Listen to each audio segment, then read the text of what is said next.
You're listening to Radio Free Flint. Thank you for joining us. Today we have Robert McCathern, who is from Joy Tabernacle in Flint. Welcome, Pastor. Glad to be here. Glad to be with you.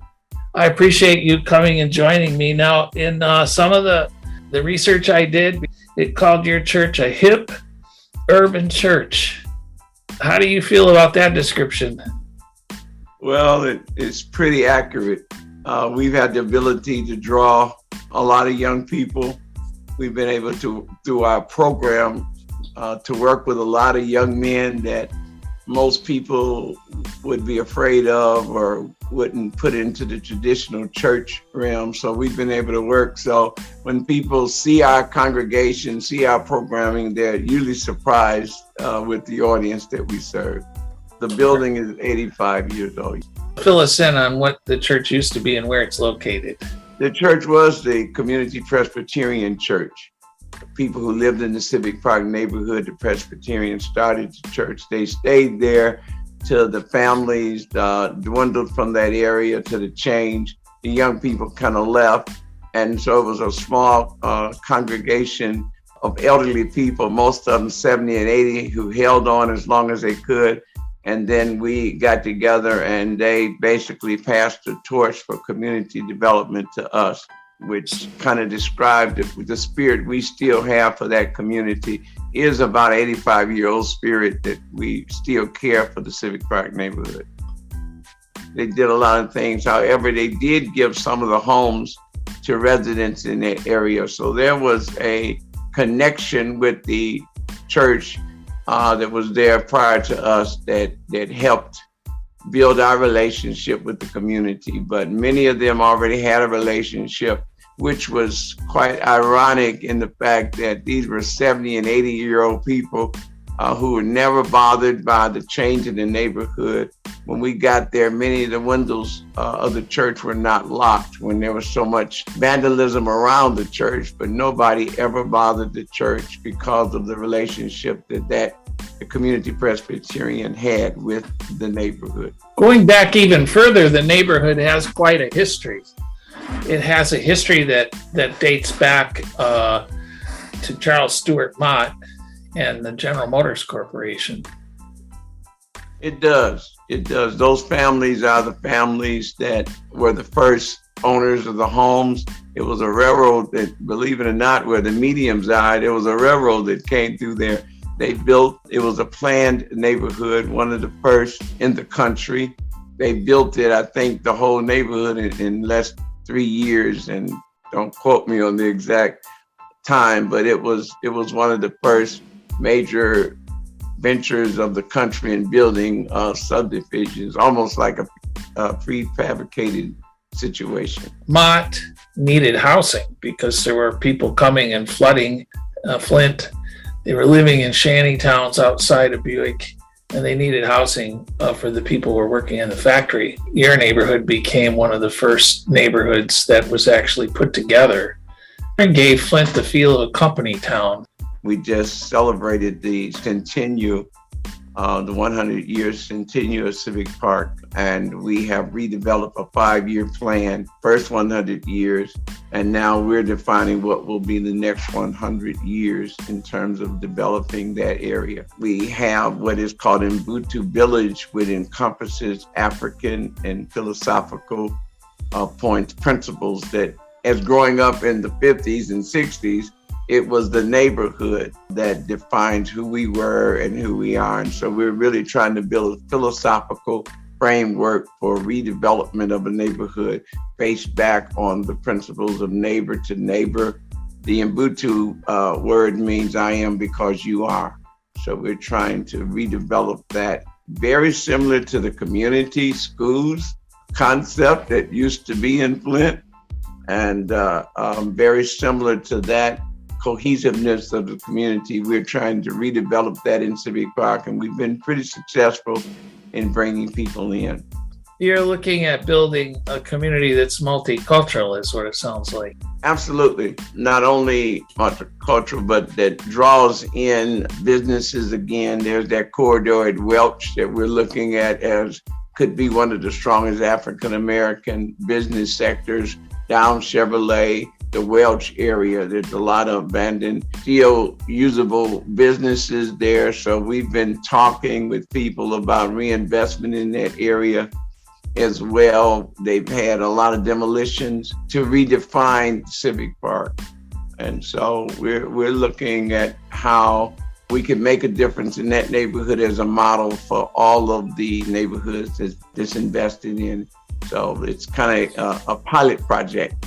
Through the Ruth Mott Foundation, we are a community hub, considered a Ruth Mott community hub there. You came from another city to come to Flint. Tell us about why you came to Flint and why you stayed. I came to Flint. I'd preached periodically here, as we talked about some of the elder voices, Pointer and Aldridge and other preachers, but I used to come as a boy with my pastor, who had a lot of friends here. But over the years, I continued to come and preach in some of the congregations, get off the interstate, go to the church, get back on the interstate. I had never really rode around or knew a lot of people in Flint. But I came home for vacation. One of the pastors asked me to preach. I did. He asked me, could I stay? I was taking a month off from work. I was doing consultant work in Racine, Wisconsin at that time. So I agreed. I found out that he was really resigning from the church and had some problems. So the church asked me would I serve as interim. So I worked with the people I was working with. I was doing consultant work from Racine, but I was doing it from here, and I decided to stay at the church. They asked me would I become their pastor. I had not planned to pastor again and just to continue to do social work, but I considered it. 9 months later, it really didn't turn out to be what they stated it to be. A group of people asked me would I come, and so we started at the YWCA. Our first baptisms were at the YWCA. And a lot of transit people would come to our services. So it started then defining our social perspective of knowing Flint. But then I had a learning curve. I had to learn Flint, learn the wounds of Flint, learn all about Flint. And I learned a lot from young people's perspective of how they saw Flint, how their lives had been traumatized, the effects, so many different effects we can talk about, the Ritalin.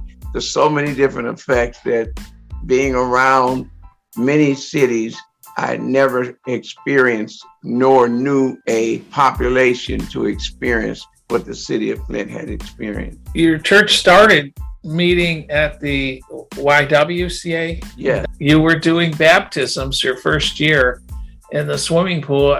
Yes. That's a long ways from the River Jordan. You started with a core of people and you had left. You're a graduate of the American Baptist Theological Seminary. I believe that's in Nashville, isn't it? That is in Nashville, yes. You had pastored other churches before you came to Flint. Yes. My first church was 50 miles outside of Nashville. It was the Mount Pilgrim Baptist Church in Chestnut Mountain, Tennessee. After you came to Flint, what was it that drew you to stay? What drew me to stay in Flint was such a dire need, particularly for help, as I said, humanitarianly. I had never seen in my lifetime the infliction of the soul that I experienced here. And it was people who had never seen people come home from work in their lives. Young people who had never saw that. Young people who had been on Ritalin and then dropped off of a Class C drug.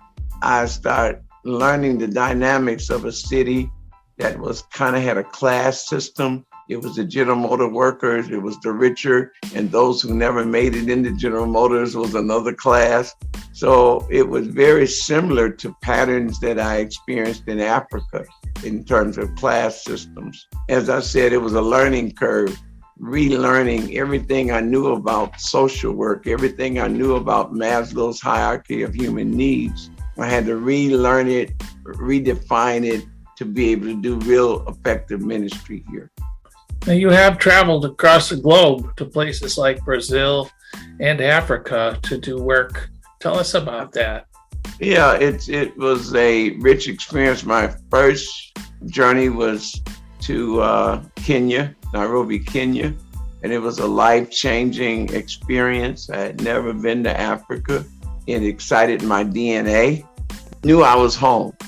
And it was like when I was young, going down south Tennessee, also is where my family roots are, in Lebanon, Tennessee, about 30, 40 miles outside of Nashville. But it was like going home for the first time. And it was just, once again, another learning curve that we work hard now to bring a lot that I learned in Africa, philosophically, communally, tribal, back to the Civic Park in the Flint area. It's turned out to be real successful. I think when we lost the cohesiveness during integration, during times when we were basically lost the concentration in neighborhood, I believe that the reason why we're not effective as a community is because we lost the power of the neighborhood. The neighborhood creates community, which is a combination of all neighborhoods. When you lose neighborhood, and that's why we have a problem in getting people to community health, because we skipped over the neighborhood health. I'm probably changing the subject, but that is the subject right there. Yeah. The neighborhood. Yeah. What happened to them? And you've just explained part of it. Well, what's it take to fix it is the question. Can it be fixed? And if it can be fixed, what does it take to fix the neighborhoods? It can be fixed. Part of the fixing, we're working on an Ubuntu village, which is, once again, the philosophical. Ubuntu means I am because you are. And that's that humanitarian connectedness that we've lost as a community, as a neighborhood. And we have community health, we have community focus, but we lost that neighborhood where the same concept. It takes a village, it takes a neighborhood to raise a child. And we lost the village concept of raising children, of being accountable, of humanitarian. There's a thing that Mark Odom wrote, I think that's his name, but it's what I quote a lot. It says, he drew a circle to shut me out, heretic, rebel, a thing to flout. But love and I had the wit to win. We drew a circle that took him in.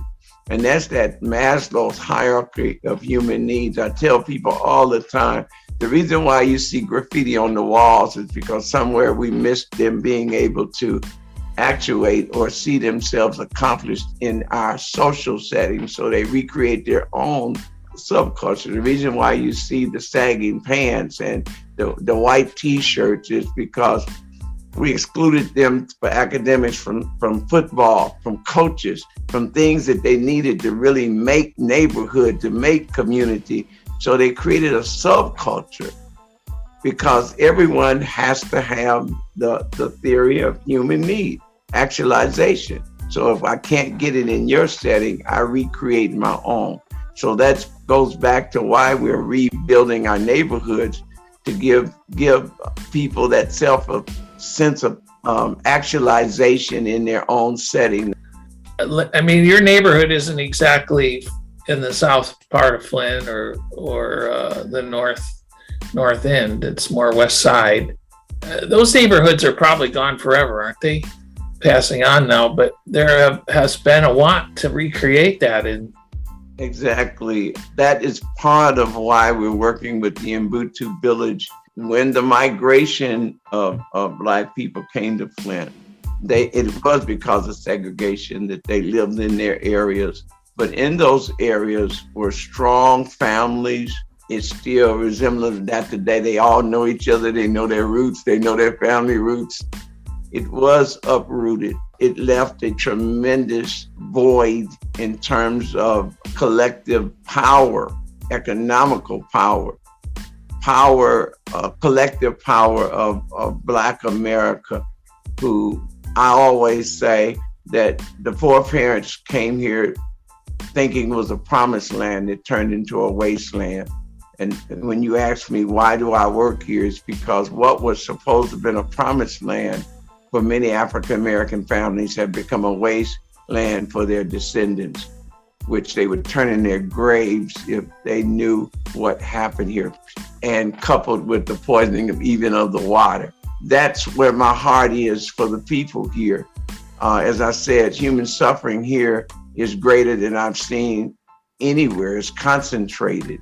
Back in the day, they put the kids on Ritalin, many of them, and then that's a Class C drug. So the weed smoking is just self-medication that it's just a vicious cycle that it takes a humanitarian effort, heart, and commitment to bring back Flint. It can't just be from building buildings. It can't be just redeveloping homes. We've got to redevelop lives. One of the things that's really hip about your project is that it's multiracial, that the people that you're trying to connect are not just African-American people, they're white people. And your statement about what their grandparents could see what happened applies equally as well to many Southern migrants who came from Arkansas and Tennessee and Missouri, as my family did, only to see the promised land turned into something that wasn't so promising. Exactly. And so this is a problem throughout the community.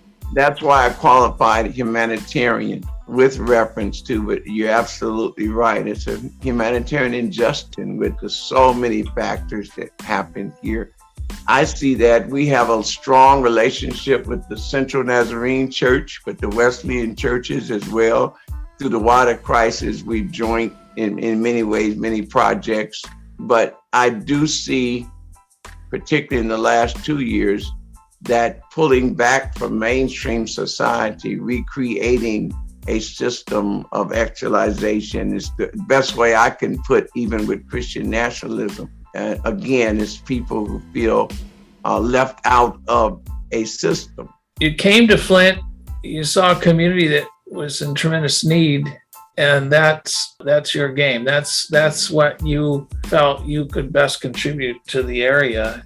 And you started this little church, and eventually you ended up in Civic Park. Correct. And then you started programming, but before you got to Civic Park, you ended up in a building, I believe it was on Hamilton. That's correct. Next door to New Paths, which is a rehab center, but it was also a place where the county could take and put people, instead of put them in jail, they could put them there. They would get treatment for a lot of different problems. You ended up next door to that place. We did. Was that by chance? It was definitely by divine. You call it chance, I call it divine orchestration, because God told me to go out and engage my neighbors, and I walked out and I said, there are no neighbors. And basically, he told me to look at Job Corps behind and look at New Paths. So I did. I went and talked to the director there. I talked to a lady who was there as a consultant. She connected me with the director, who's still the director now, and they allowed their clients to come out on Sundays. And sometimes we'd have 30 or 40 young people who would come. Along with them would come their families. And so I began to recognize there's 3 and 4 generations of unchurched people in Flint. We started having meetings for them on every Friday. We worked with them. Many of them are still a part of our ministry. It started changing the dynamics that makes us the hip hop thug church. Many of them followed us. Many of their families followed us to where our new location, oh my God, there were shootouts in the parking lot. It was so crime ridden when we went there. But many of those young people are the ones that have now helped to rebuild the neighborhood. They own homes there. They're reinvesting in the neighborhood. The young men to get work, they were living in their cars. They were living in all kind of circumstances, trying to get employed. These kids had never, for a couple of generations, seen anybody come home from work. This is when Flint went into the scrapping. There were really no jobs. And so it's that period when there were no jobs here. Well, we raised generations with no work ethic. And so we had to build a work ethic, continuity in coming to work, how to come to work. And so that's we defined our programs based on what was needed in the community. We didn't come and bring programs to fix the community. We assessed what was needed. The University of Michigan said they would walk with us for 10 years in helping us. So we have social work classes that meet there on before the COVID. They would meet health classes, health interns. We have interns from University of Michigan, interns from the Wayne State University. That has really made, we had through Forge Flint, which is a Nazarene program, 30 and 40 and 50 kids who would do their summer work. These were white kids from all over. And it kind of reconfigured and redefined the Civic Park neighborhood. So it is a different neighborhood. It does embrace all races now. We have white families moving back into the area as well as Black professional families moving back. What makes our work so real and effective to young people is they always say real recognize real. So it's that soul approach that is that missing frontier people want. You can't reach them by their head. They have too many skills and resilience to change, but you can reach them by the human spirit. That's a universal, that's a humanitarian way that we seem to have become so academic or so programmatic that we forget we're working with human beings, humanity, which is the same anywhere you go. Now, you have worked with kids in other communities in Little Rock, Arkansas, and Racine, Wisconsin, as well now as Flint. What is it about Flint that makes you think that we can take gangs and dismantle them? Well, he drew a circle to shut me out, heretic, rebel, a thing to flout. But Love and I had the strategy, approaches to win. We drew a circle. We put programs that brought them back into the mainstream circle. The University of Michigan is a good example. Young people who had not finished school were invited to meetings at the university. So one day, one young man who hadn't finished school, he was going to a meeting with me and he had a briefcase. And I said, where are you going with your briefcase? He said, I'm going to the university. So we've been working really in reconnecting those young people, even though some of them have gone back, got the degrees, some of them gone to University of Michigan, with the students coming and their familiarity with the neighborhood has inspired a lot of young people to go back to school, to make changes in their life. The human problem is not as complicated as we make it when we realize basic values. Do unto others as you have them to do unto thou shalt not kill. It's just basic civility. We got to just get back to the basics. You've been pretty fortunate. You have a center that's operated from your church called the Urban Renaissance Center, and you have a bunch of partners in this project. Yes. Who are those partners, and why do they give you some hope of addressing some of these deep-seated problems in the community? The partners are Genesee County Land Bank, that we partnered with them to get many of the demolitions in Civic Park, which is historical, so it was federally protected. You couldn't tear them down. We worked hard, one of the first in the nation to get it approved, that many of the houses had lost their historical integrity, so that allowed them to be taken down. We worked with, of course, the city of Flint. We worked with Margaret Cato, Habitat for Humanity. We worked with a lot of people. When we first got there, they kept saying, not yet, there's no plans for that area. But I kept seeing abandonment, and I kept seeing retired people who had retired from General Motors looking across the street at nothing but abandoned houses. I knew that that was not fair, that was not right, that was not the way, that's not the way at all that I had grown up. That's not American to me.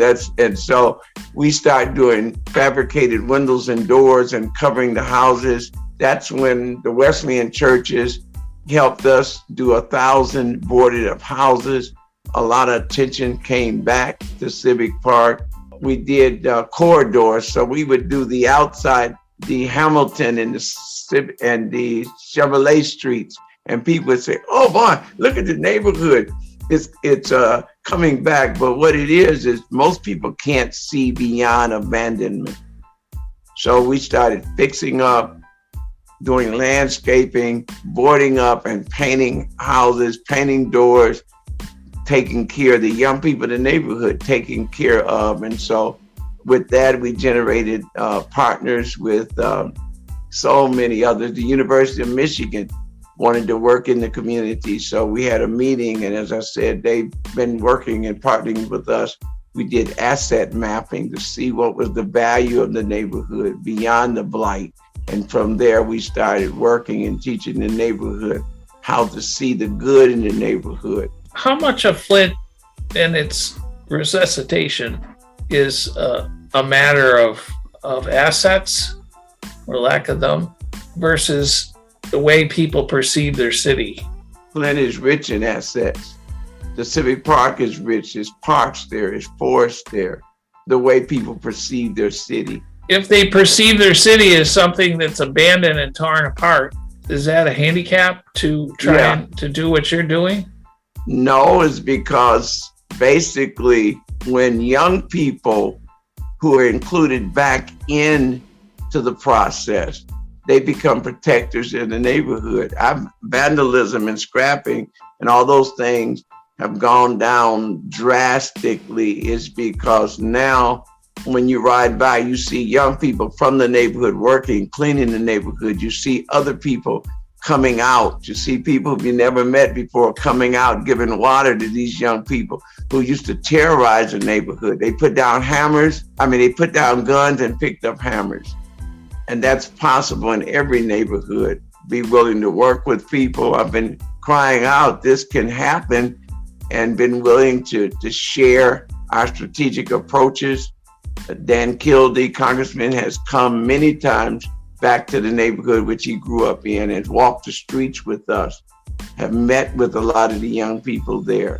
The mayor comes frequently and walks the streets with us. So it's doable if we have an army of humanitarians. You don't even have to know social. You just got to value people again over property. I think that's what happened. We lost the value of people in the midst of prosperity, in the midst of General Motors. We lost the most valuable thing we had, and that is the community, the neighborhood, the value of people, the value of our young people. Most older people don't like young people anymore. Never heard of it before. They're scared of them. We lost that connection, and a lot of that was lost. As you said, they uprooted neighborhoods. When we're talking about the African American community, we're talking about East Flint. We lost the neighborhood. We lost the grandparents. I preached Sunday that what's missing is the elder voice. There is no elder voice for young people. There's no connection with them with the voice of wisdom anymore. They're on their own. The rap has become their teacher. There is no connectedness to the family. We have young people who we meet who have never sat out at a kitchen table to eat with a family in their life. Unheard of, but that is becoming the norm, not a rare situation. Pastor, some people think the answer is more police. Well, you build the wall, they just learn how to get over it. They just learn how to strategically figure to get over. And that's why I talked about reaching at the soul level, is because these kids have ran from police, fought with police. Their minds are so strong that you will not penetrate their minds. They're built for survival, but their hearts are still, and that's where Beyond Their Faces, the book I talked about, the boy inside is still there. He hid because of traumatization. He hid because of all of what happened in Flint with the destruction. I can't say that word. All of the things that happened here, has affected people, but the human spirit is very resilient. And when people talk about resiliency, I think you said 98% says resilient. It is, it's that spiritual part that's still there. It's that spirit of living that is still able to be ignited or reignited and go forward. That's really the value we use in Civic Park, and it's working. How has it affected you, the water crisis? Personally, how has it affected you and your church? It has affected our church. There's many impairments from hearing. I instantly saw a difference in the children, their hyperactivity. It has affected it. Which is not a public knowledge, but it is now, I have multiple myeloma, which is a cancer that can come from contaminated water. I just had a stem cell transplant in April. So it has affected. If it's from the water, I don't know, you never know, but it can definitely come from the chemicals that's in the water, can cause multiple myeloma, which is not curable, it's only treatable. So that's how it's affected me personally, but it's affected our church. I see the difference.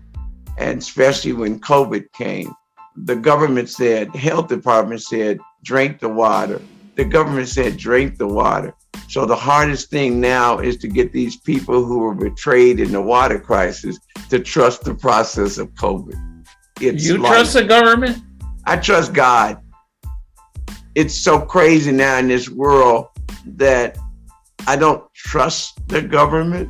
I have to trust that God will help me to come up with the best solution for people right now that is caught in a government that is breaking down right in front of our faces, a government that doesn't even know from one day to the next what it's going to tell us. Those people come to me, that community come to me for direction. Where do we go from here? What do we do? I've never experienced, in 50 years of ministry, I've never experienced anything that my parishioners are going through. I would have never thought America would be where it is right now. Do you trust the water today? No, I still have problems wherever I go in the country drinking water. I still have trouble drinking water. I have trouble drinking bottled water because they say that can affect you in the long term too. This is a humanitarian injustice beyond anything that I know. And you're determined to fix some of it. You have to. We are created for good works. That's what everybody's got to turn it around. There's a thing that brighten the corner where you are. They put us on they put us on Chevrolet and Dayton on the corner. And so we're going to brighten the corner where we are. That's our actualization. That's our contribution to working to be a light in darkness. The Community Presbyterian Church for 80-something years, we're committed to that neighborhood. For the first 100 years, it is where it is. For the next 100 years, we have a front seat in helping to make the difference. We've acquired a lot of the land bank land to build an agriculture and self-sustaining neighborhood. We got 2.5 acres that we're really working. We have an agriculture house where we're really working to bring agriculture, teach people how to preserve. Most young people don't even know how to cook. They don't know. Kids eat all kind of potato chips for breakfast. We need a lot of work in Flint. There is a resiliency, as you said, that I've never found anywhere like I found in Flint. That is one aspect of resiliency. People are making it. People are determined to make it. But that's fastly eroding with the next generation.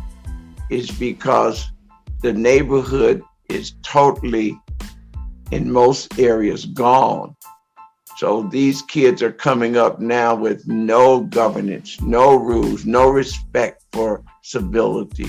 That's the next generation of 12 and 13 and 14-year-old kids are the kids that we've got to reach because they're going to be a problem to handle if we don't do what we should do as a society, and that's raise our children instead of letting them raise themselves.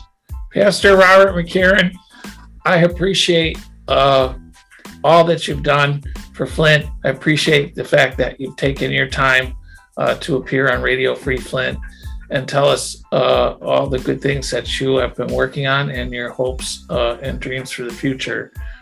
You are what I would call a great American. Thank you. Thank you.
Taking the page from all the wrong